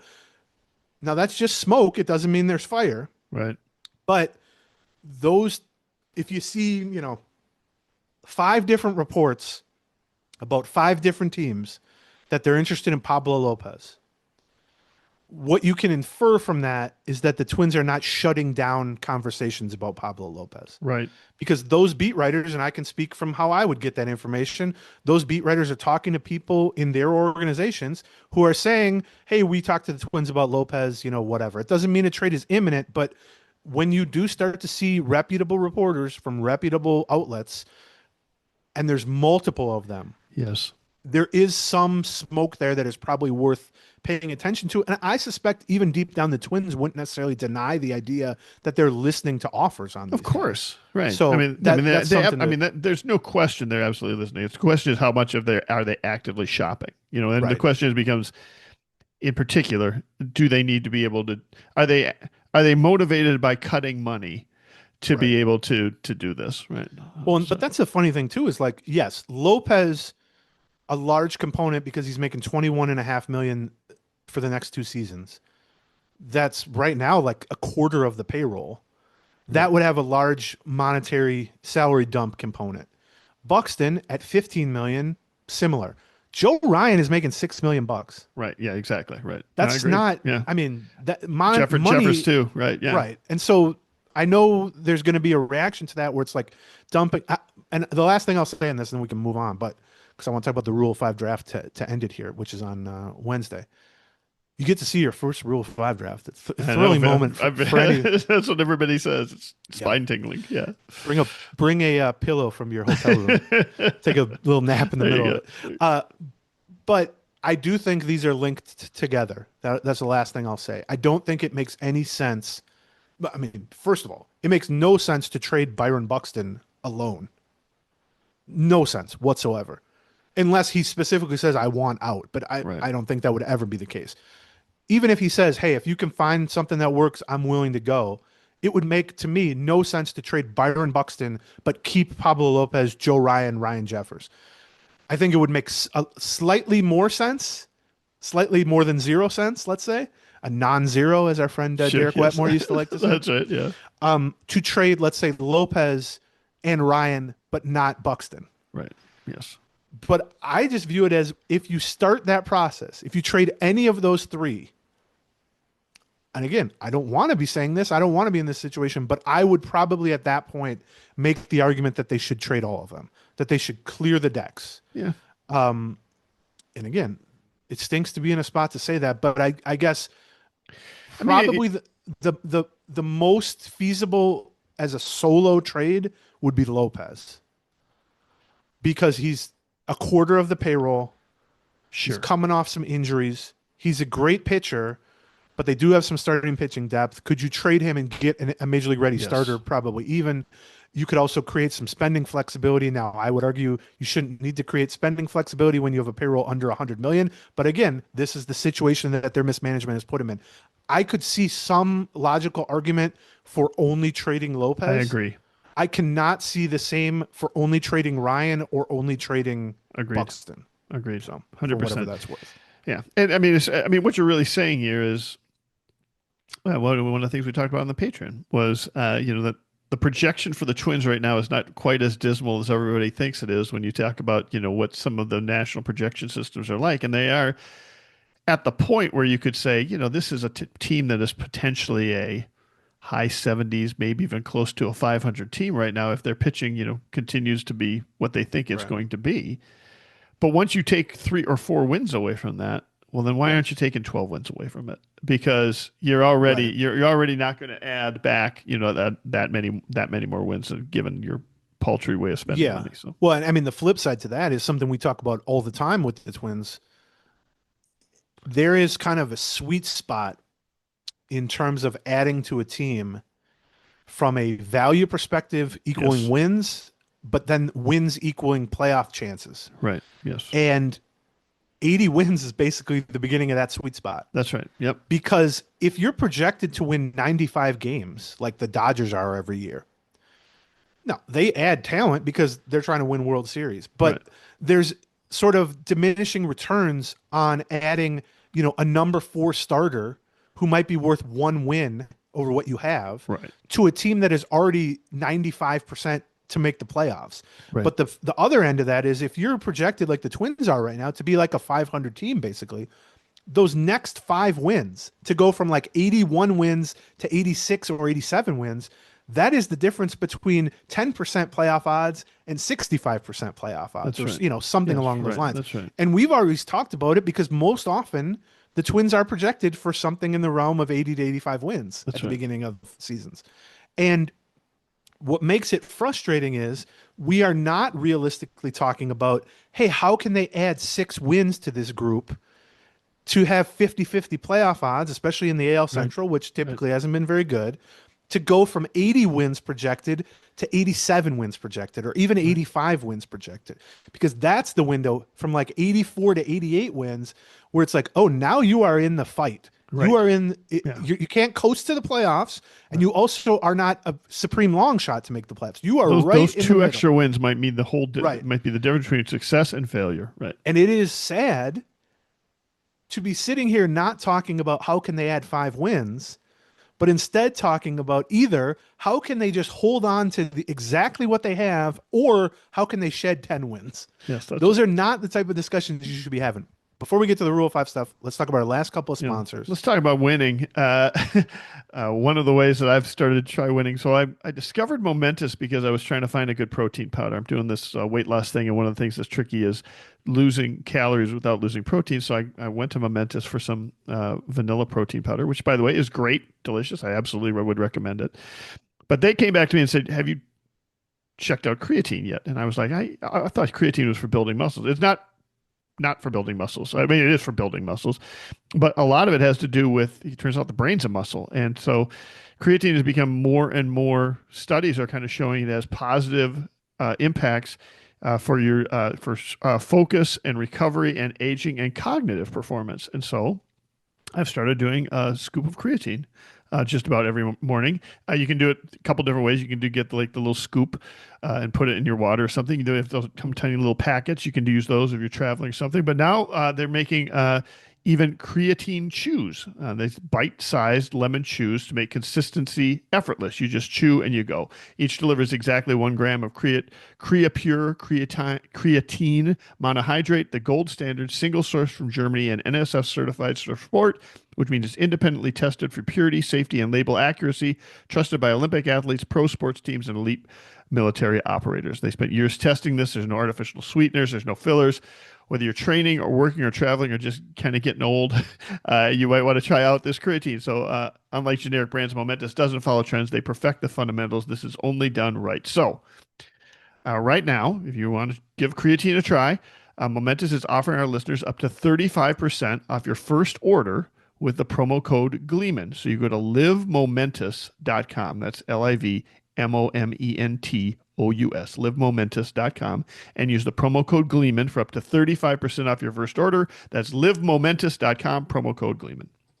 And our last sponsor, good timing for this. We've had Storyworth over the years. It is perfect for the holidays, Hanukkah, Christmas, whatever, New Year, birthdays, whatever. Yeah. Here's how Storyworth works. It is a way to both give a gift now and a bigger gift later to a family member. And here's how it works. You sign up for Storyworth, you send it to a family member. Maybe it's your grandma, your mom, your sister, your brother, whatever it is. And Storyworth will email them on a weekly basis a prompt, a question, something to get them talking, something to get them to tell a story from their life. And by the way, you can review these and make them up yourself. You can actually insert them in there. But they've got some default ones that they'll start sending, right? So it could be something like, what was your first job? Or, what was the most fun you've ever had on a vacation? Or whatever it is. And it gets them talking. It gets them telling stories, which in itself can be fun as a gift. But then the beauty of it is, at the end of the year, you've got basically an autobiography. Right, that's right. You've got a story of not only that person, but in a lot of cases, your family. Snapshots of their life. Yeah, yes. Right. And you can put it together then as an actual physical book that is almost like a second gift, not only for that person, but you could give it to everyone in your family. Yeah. Like, here's grandma's life story, basically, or here's whatever. And so I know, John, you've done it for your mom and dad in the past. And it's worked out really well, been a fun thing. And also, years later, it's something that you'll be glad you did because you have these memories when absolutely am. I'm so glad I had some of those topics to talk about with my mom while she was still alive. That was fantastic. So and now it's something that you can share with your kids or something. Be like, if you're ever wondering, so you can give your loved ones a unique keepsake that you can cherish for years. Storyworth memoirs. Right now, you can save $10 or more during their holiday sale when you go to storyworth.com/Gleeman. That's Storyworth, STORYWORTH, storyworth.com/Gleeman to save $10 or more on your order. Okay. We should also just mention it's also a great last minute gift because it's all Yeah, electronic. right. If you guys are like me, and I think you are because I've met a lot of you, you're going to forget to shop, and then it's going to be like December 22nd, and you're going to be like, uh-oh. Here's the beauty of Storyworth. No delivery. It's just storyworth.com/Gleeman kids. Yeah. It just shows up in an email. Okay. Let's talk about the Rule 5 draft. Yeah. Less interesting than the draft lottery, but it'll be Wednesday. John will be there. I've attended a handful of Rule 5 drafts. I like it, but it is kind of a lot of nothing. I'm gonna have to bone up on some of these guys that people think are gonna be done because I do not have the list. Kind of list in my head. You don't have to bone up on anything, John. If and when they pick someone, and you ask people, right. You go up to the team, Yeah. You go up to the beat writer in that room for the team they played for, and say, what do you know about this AA reliever? That's true. Or hell, you go up and identify an assistant GM from the team. They'll all be in the room. The last Rule 5 I attended, the entire front office from an AL West team was literally sitting behind me and heckling me because I knew one of them. And then Nelson Cruz was to the left of them. So you are in the room with the entire baseball world. You do not need to know the names of these AA relief pitchers. If you hear one announced, go find somebody and ask them about them. So in general, probably only half of teams make a Rule 5 pick. And of those, maybe a quarter of them stick on the team through the entire year. The way it works, we've explained this a lot, but just a very quick version is if a player is eligible for the Rule 5 draft, which comes with 4 years or more of pro experience from the point you were signed or drafted. If you're not on the 40-man roster, and we talked about this a few weeks ago, the Twins added a handful of guys to the 40-man roster to protect those eligible prospects from the 40-man or from the Rule 5 draft. They left players unprotected, just like every team does, and someone can draft them in the Rule 5. They have to keep them in the major league roster all season. At any point you don't have them on the active major league roster or the injured list, you have to then offer them back to their original team for $50,000 after you paid $100,000 to take them. So that's the basics of the Rule 5 draft. Yeah, but now, by the major league roster, I mean the 26-man roster, as opposed to the 40-man roster. Yes. Right? Yeah. So in the Twins case, they've pretty rarely under this front office regime since 2017 made Rule 5 picks. They've also pretty rarely lost anybody in the Rule 5. Last year, they took someone in the Rule 5. Iverson Castellano, a double-A right-handed pitcher from the Phillies, and, seemed like a pretty logical pick. Yep. Had been the Phillies minor league pitcher of the year, had some upside. The idea was, well, he's only a double-A pitcher. He's not ready for the majors, but we have to keep him in the majors all season. Let's try to groom him for sort of a low-leverage, mop-up, long-relief bullpen role. Unfortunately, during spring training, he just couldn't throw strikes. Right. And they sent him back at the end of spring training to the Phillies, and then he got injured pitching at AA or AAA for the Phillies. The difference this time around, and the reason I think it's worth thinking about a little bit more than a standard 1 or 2 minute discussion about the Rule 5 draft that we have every year, is by virtue, similar to the lottery, by virtue of how bad they were last season, the Twins are selecting 4th in the Rule 5 draft. Right. And their needs, first of all, any team picking in the top 5, by my estimation, should be selecting someone in the Rule 5 draft. You should be able to identify at least a handful of players that you think have upside and that you would like to add to your organization.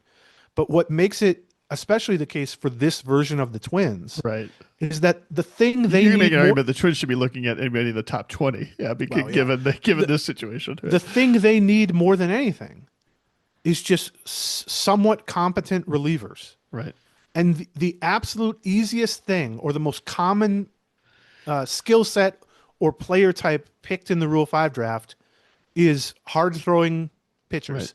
Right. And a lot of the time it's a single A or a double A starting pitcher. Sometimes it's a double A or a triple A relief pitcher.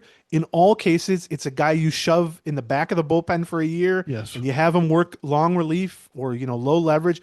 It's what the Twins did with Johan Santana, who when they got him was a high A, I believe, or double A left-handed starting pitcher. They put him in the bullpen. So you should, if you're the Twins and you have at most like 4 out of your 8 bullpen spots accounted for, and even then accounted for is, pretty low level, you should absolutely be able to identify a high upside, hard throwing pitcher with the number 4 pick in the Rule 5 draft that you can make the 7th or 8th guy in this year's bullpen, and you give him 60 innings of mop up. Yes. If he pitches well, he can move up. But that, to me, makes me think they should be drafting someone in that spot. No, now, I think I'm not gonna list 8 guys. I think that's kind of pointless to try to list guys. But just as a player type, and then the other thing they could use, honestly, is like a utility infielder, yes, which you can sometimes find. It's probably going to be pretty difficult to find like a bat that would be worthwhile at first base or DH. Although I will say that those guys tend to be left unprotected from the Rule 5 draft because it is hard to assume that those guys coming from, let's say, Double A are going to be able to kind of, keep their head above water in the majors. But if the Twins feel like trying, you could certainly find a first base type of bat that you could give a chance to. But more than anything else, this feels like a team that has a top 5 pick in the Rule 5 draft and an absolutely wide open bullpen. And those two things should merge together and blend together pretty easily for the Rule 5 draft. I couldn't agree more. I actually wonder too if their strategy on what type of relief pitcher they might choose might be a little different than it would have been last year. Last year, the thing about Iverson Castellanos that was interesting is like, oh, this guy could have some real high upside. You know what I mean? And you could take a look at the bullpen and say, well, the bullpen's basically set. But if this guy has high enough upside, we'll stash him down there for the 7th or 8th stuff. I think you're still kind of trying to target guys with high upside, but you're also trying to target guys that, frankly, you can just keep. Like you want somebody who's going to, I wouldn't, I think a triple A pitcher is probably more likely than a double A pitcher, with maybe doesn't have quite the upside on stuff, but has a little bit more reliability on control and such. I'll add to what you said about Castellanos. I agree. They viewed him as having future upside as a starting pitcher. Right. That's right. And so their thing was, if we can get him through this season in the bullpen, kind of shield him a little bit, then we can just send him to AAA the following season and develop him as a starting pitcher. You would, if you think somebody has that upside, by all means select him. But to your point, it's not so much that I think they would be shooting for like lower raw stuff or less upside, but if you're viewing it more through the lens of just pure bullpen, right, and you're viewing it not for 3 years down the road, but like who can be a useful major league reliever now? And you don't have to go that far back in Twins history. Point to like Ryan Presley. Right. who was a Rule 5 pick by the Twins from the Red Sox, was a minor league reliever or had been a starter but converted to reliever. And he was immediately just sort of a competent major league reliever. Now he became an all-star. He became a very good pitcher for the Twins and then a great pitcher for the Astros. You're not counting on that from the Rule 5. But that type of player, like a AA or a AAA reliever who has good stuff, maybe shaky control, or they lack a second pitch or whatever it is, if they think they can plug him in as the seventh guy in a bullpen and have him be competent this season, first of all, they're in a position where that has value to them. Competency has value to them. And then maybe 2 years down the road, he's a setup man. You should be, like, from a scouting standpoint, you should be, and an analytics standpoint for that matter, you should be able to identify 4 players who are worth drafting and take one of them with the number 4 pick. Well, I take it a step further, and I think this is still the case in the Rule 5 draft. I don't think this has changed. You can choose multiple. There's multiple rounds of the Rule 5 draft. You will get booed in the room, though, for wasting everyone's time. I would not be shocked if the Twins end up taking more than one player in the Rule 5 draft. Between the openings they have at reliever and then sort of the, as you point out, sort of like just a backup type shortstop that they could have, and then I can see them maybe taking a second. I'll be surprised. I mean, I will note, like, you're picking 4th initially. You're technically picking 34th then for the second one, but it's not actually 34th. But it's more like 18th because it'll probably be 15th or 18th. Yeah, right. There was a team, I want to say Oakland, I forget what it was, a couple years ago when I was at the Rule 5 in maybe San Diego or something in winter meetings a couple years ago.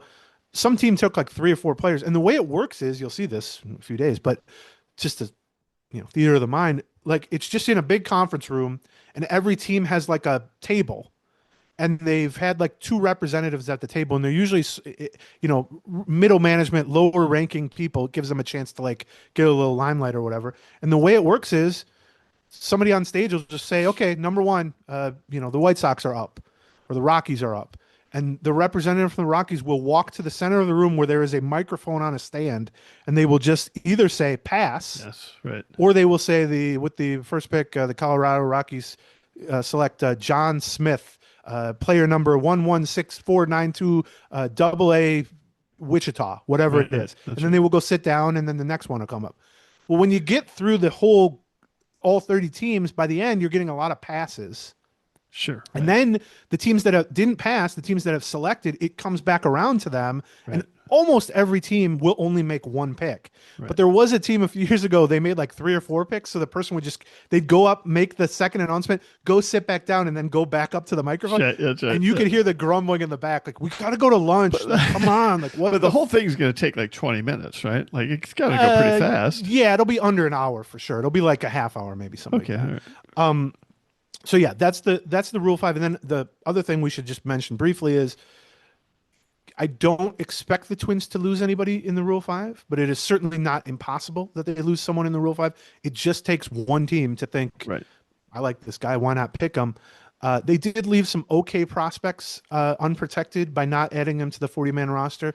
What I will say is, this year more so than ever, if they end up losing a prospect and the prospect gets kept by the team that picks them in the Rule 5 draft, there should be really no excuse from that, from a risk-reward standpoint, because the Twins' current 40-man roster, well, currently full, technically, has another 5 guys they could easily cut from the 40-man roster. I mean, I'm not going to name names and be insulting to these people, but it's not a situation. There have been some off seasons where it's a relative crunch for the 40-man roster, and it's like, ooh, they got to decide, do they want to add this guy or not? This, because of how bad the team was, because of how low the talent level is overall, and because they traded 10 guys. Yeah, I was going to say, funny, when you trade away 10 Major League Baseball players. Yeah, And so really, from a risk-reward in terms of them assessing their own players and whether they are at risk to be selected in the Rule 5, there really is no excuse for losing someone. Now, these are not top prospects, but the names I would say that are at some risk of being picked: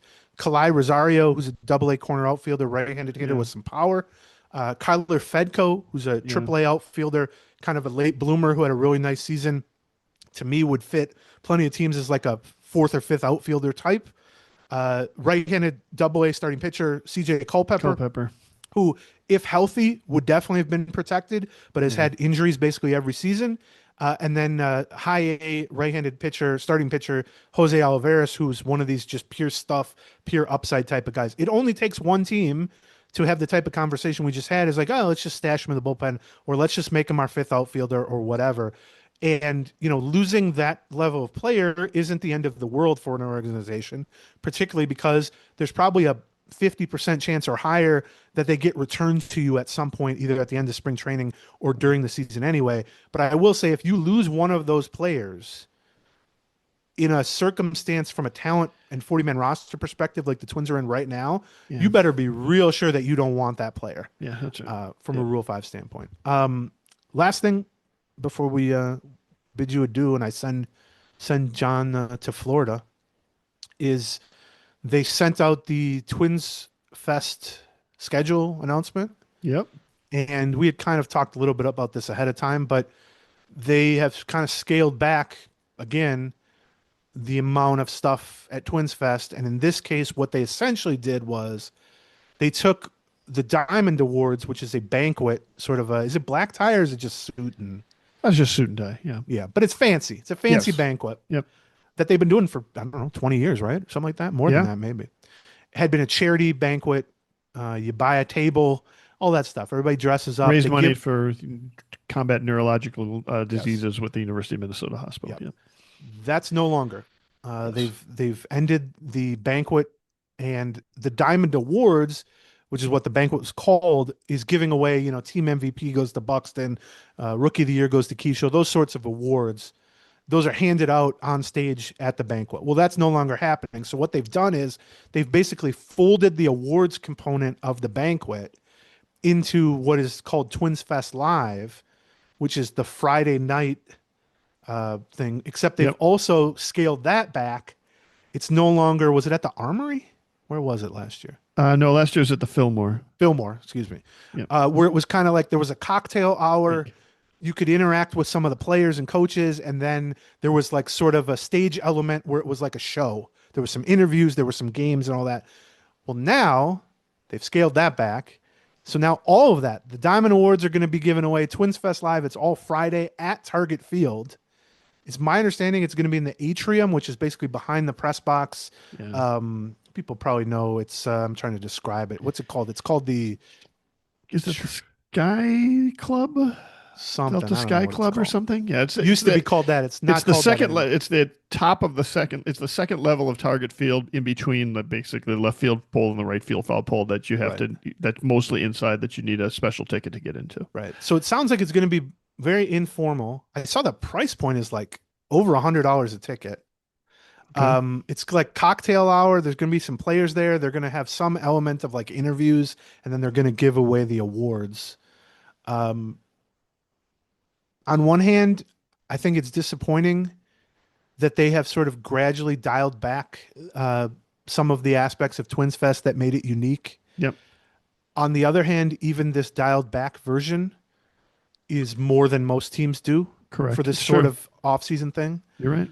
That doesn't make it better. I mean, I will say that Twins officials over the years have sort of bragged about well, I mean, keeping this as a big thing. The Twins Fest was, I think, probably the biggest of the fan festivals in Major League Baseball. Yes. Like I can't absolutely verify that, but I mean, one of the, as big of a bummer as the Metrodome could be, that was one of the places it really shined, right? Yes. Is that you'd be able to do an off-season thing like that where the entire outfield was filled with places, autographs and memorabilia and places you get pictures with players and so on like that. It really shined in that. And once the Metrodome went away, having a big giant warehouse of a ballpark that is covered by a roof is great for an event in January. Especially when you're on the field of the baseball field and stuff like it. It did mean something to Twins fans.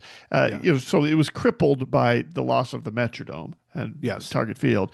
But then since then they've dialed it back a few different times, including now ditching the Winter Caravan too. Yes, the Winter Caravan, it still exists, but it's been much scaled back. The banquet, which was a point of pride, I think, for the Twins, has been ended. They've sort of folded everything into one or two things instead of 6 or 7 things. We'll see how the Friday night things. we will say that our Twins Fest event that we have done now for how many years? 10 years? The Winter Meltdown, 2012 was the first one. So over 10 years. Yeah. We scale it up. That's we don't right. dial it back. That's and so we'll hopefully have some details we on have that. some announcements about that real soon. I'm very excited about lot came together in the last 48 hours on that. So, and that's going to wrap it up for this episode of Gleaming the Geek. Aaron's computer connection just cut out, so I'm going to take care of the finish here. We want to thank all of our sponsors who helped make this episode free. That includes Storyworth and Momentous and Raycon and Harry's and Prize Picks, and a special shout out to our presenting sponsor, Black Stack Brewing, now being distributed to all of Greater Minnesota. So stop by your favorite liquor store or the Black Stack Tap Room to grab a beer for your own holiday party, or to bring to your favorite holiday party, or to impress your friends and acquaintances. We will be back with a free show in about 2 weeks. It'll probably be 2 weeks from Sunday. We'll also be doing Patreon from the winter meetings, 2 live episodes, I think, next week, probably Tuesday and maybe Thursday morning, something like that. We're also going to be doing a special episode of Patreon that focuses on the minor leagues, we hope. And we've got a couple of special episodes, and we haven't even gotten to the point where I don't even know when we're going to get to mailbags and such. So I hope you can join us for those as well, patreon.com/Gleeman. Or if you want to see our lovely mugs, go to YouTube and YouTube Gleeman the Geek channel. You'll be able to get daily feeds and some of the replays of some of these episodes, which I think you'll enjoy. Thank you very much for joining us, and we'll talk to you in a couple of weeks. And welcome to the end of this video. There's lots more. For another, just click on one of these boxes. Or click on this circle in the middle to subscribe to all of our Twins Talk. Thank you. Gleaming